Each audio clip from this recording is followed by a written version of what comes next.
welcome na naman dito sa aking YouTube channel. Again, this is Yana. In today's vlog, syempre utang sariya pa rin tayo at i-share ko nga sa inyo yung isang pautangan online or isang loan app na kung saan nasubukan ko at mabilis yung pag-process nila ng loan application. Pinaprocess nila yung loan application sa loob lamang ng 15 minutes. At sa video na ito, malalaman nyo nga kung magkano nga ba talaga yung pwedeng mautang dito kapag first time natin na manghiram, ano nga ba yung payment terms. Itong loan app na ito mga beshies ay nag-o-offer din naman sila ng 0% interest kapag first time nyo na umutang dito. Pero bago ang lahat, kung lagi kang nanonood sa mga videos natin pero hindi ka pa nakaka-subscribe or bago ka pa lang dito sa aking YouTube channel, abay mag-subscribe ka na nga po para makasali ka sa ating weekly na pa-Gcash giveaways. At every month din po namimigay ako ng cellphone. Ini-a-announce nga po natin yan every 25th or 25 of the month. Let's get back to the topic mga beshies. Bali, itong i-share ko sa inyo ay si Moneycat. Okay? Maaring ang iba sa inyo ay naririnig nyo na itong si Moneycat or yung mga iba sa inyo ay bagong-bago pa lang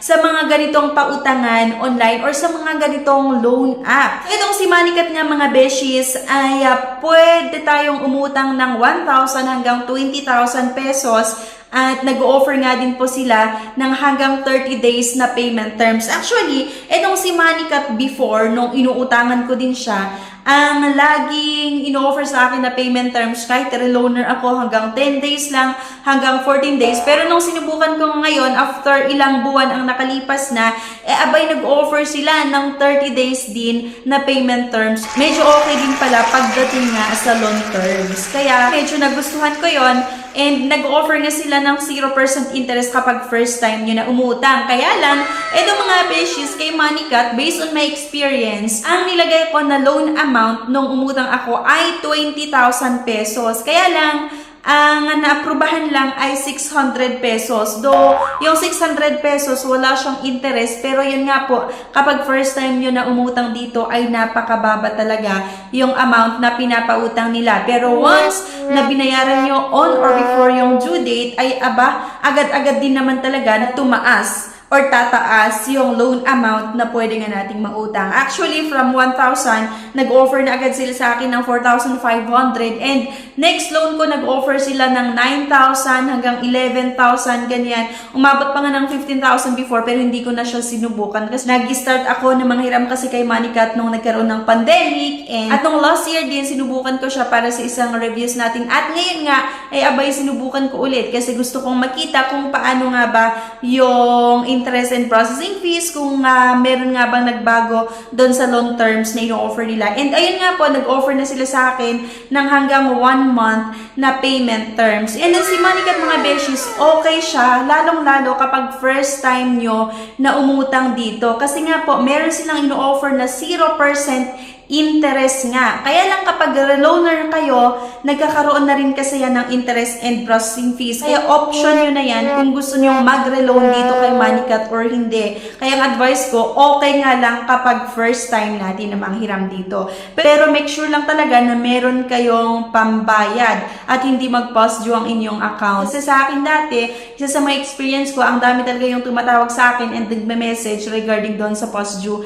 na account ko. Pero way back nga 2021 yun, nung pandemic, nung sinubukan ko itong si Moneycat. And ngayon naman, kaya ako sumusubok para sa ating honest review at binabayaran ko din talaga siya on or before yung due date. Yun nga po, matatanggap nyo yung loan proceeds sa loob lamang ng 1 minuto hanggang 15 minutes. Based on my experience, nung na-submit ko ang aking loan application, wala pa namang 1 minuto kasi hindi naman ganun kadami yung i-fill out dito sa app ni Moneycat. And nung na-submit ko yung loan application ko, I think wala pang 5 minuto may nag-message agad sa akin na naprubahan nga yung aking loan application at antayin ko na lang daw na i-forward nila or i-disburse nga nila yung loan proceeds. At wala pa nga 15 minutes, pumasok na yung loan amount sa aking Gcash account. Kaya yun din talaga yung isa sa mga nagustuhan ko nga dito kay Moneycat dahil napakabilis yung pag-process nila ng ating loan application.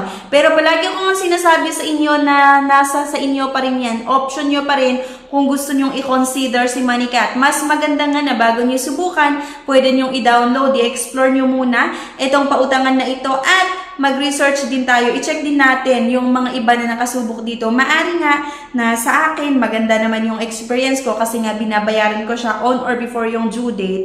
Kahit mataas yung interest and processing fees, pero baka yung iba, meron silang hindi maganda na na-experience dito. Sabi ko nga sa inyo, itong si Manikat, okay lang talaga siya kapag first time natin na umutang kasi nga po merong 0% interest. Kumari, sa akin nga, nung nag-loan ako, nung inofera nila ako ng 600 pesos, nung binayaran ko din sa loob ng 14 days ay 600 pesos pa rin. Pero ang nakakatuwa lang kasi nung nag-reloan nga ako, ay hindi lang 14 days yung in-offer nila na payment terms, nag-offer nga po sila sa akin ng isang buwan sa interest and processing fees. Syempre medyo mas malaki na rin talaga kapag mahaba yung loan terms, pero at least nagkakaroon ako ng time para maghanap din ng pambayad, especially nung time na walang-wala din talaga kami. Sa akin naman kasi, lalo noon, nung walang-wala kami, okay lang na medyo mas malaki yung interest and processing fees basta mas mahaba yung ino-offer na loan terms or payment terms. Okay? Kaya nga, palagi kong sinasabi sa inyo na kapag hindi naman talaga natin kailangan ng pera or kung mangungutang lang din kayo sa mga loan app or sa mga utangan online para may pambili ng cellphone or pambili ng masarap na pagkain, huwag mo nang gawin, besh, okay? Matuto tayong magtipid. Kung hindi naman talaga kailangan na umutang, ay huwag na tayong mangutang. Utang lang tayo kung talagang merong biglaan na pang-emergency na pangangailangan nga, okay? Or oras de peligro nga, biglang wala kang pamasahin para papasok sa inyong trabaho. Ayun lang, so bali share ko lang sa inyo yung experience ko regarding dito kay Manikat, pero nasa sa inyo pa rin kung gusto nyo subukan. So kung meron sa inyong nakasubok kay Manikat, meron kayong na-experience, either okay man yan or hindi, i-comment nyo na yan sa comment section para mabasa din ng mga iba na bago pa lang nasusubok nga dito kay Manikat. Anyway, thank you for watching. Please don't forget to click the subscribe button, sana i-like nyo din yung video at huwag nyo kalimutan na i-share. See you on my next video. Bye-bye! No time to apply for a bank personal cash loan? Yana's here to help you. I assist pre-qualified clients with basic monthly income at least 25,000 per month. Hassle-free at walang fee. Lahat ng process sa bank gagawin. 2 to 5 banking days lang approval. Loan up to 2 million. Email amawanyana@gmail.com or message my FB page, Yana Insta Review. Note, qualifications may vary subject to the bank's terms and policies. Subscribe na para makasali sa pa-GCash at cellphone giveaways na mai-announce every 25th of the month. Mechanics. 1. Find the 3 words in this video. 2. I-comment ang 3 words in order. 3. Like this video, subscribe, comment, and share. If declined sa bank and other loan apps, pwede niyong subukan yung ibang options. See the links sa description at sa comment section below. Click the link and apply. Disclaimer, try or apply at your own risk. Let's get back to the topic.